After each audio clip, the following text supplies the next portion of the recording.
My one last question would be, why such an old scope on the FRF1? Alors ça c'est une très bonne question. C'est un problème d'économie de l'armée française. J'ai un fusil FRF1. Ouais. Et le fusil, très belle. Les lunettes...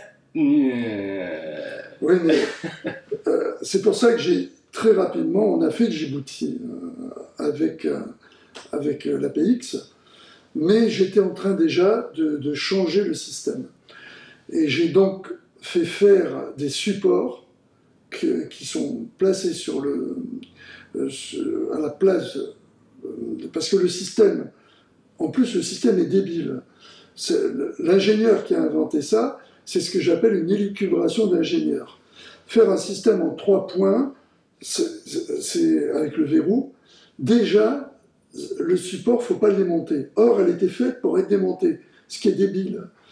Ce qui fait que moi, j'ai fait un système à verrou, en 2 points, avec des systèmes Zeiss. Ce qui fait que, pratiquement, juste après Djibouti, donc dès fin 1976, tous les fusils du GIGN étaient équipés de lunettes Zeiss pour 2 types de distances, distance jusqu'à 300 mètres, 1,5-6, grossissement, et pour des grandes distances, il y en avait moins de fusils, 2,5-10. Voilà.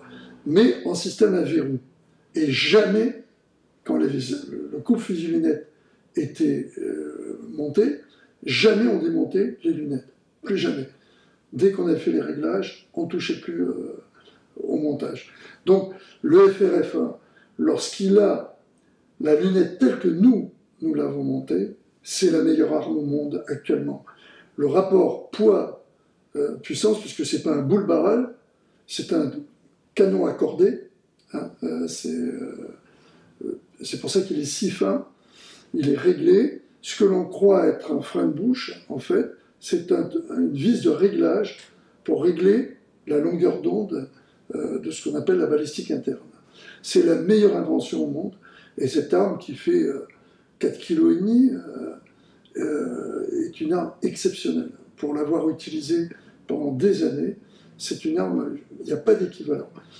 Et surtout, elle est très pratique parce qu'elle n'est pas lourde.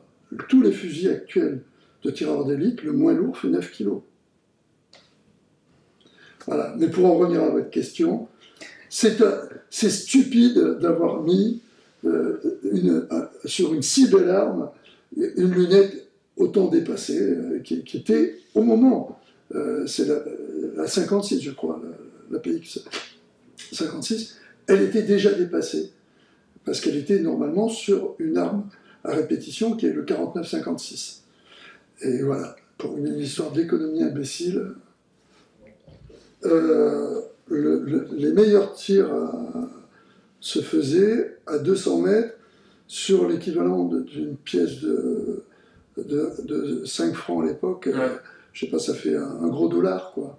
For what it's worth, when I got my FRF1, yeah, we sighted it in with the scope here in France, Grenoble, and then took it all apart, shipped it internationally, and when it got to me, I put the scope back on and it was still perfect. Génial.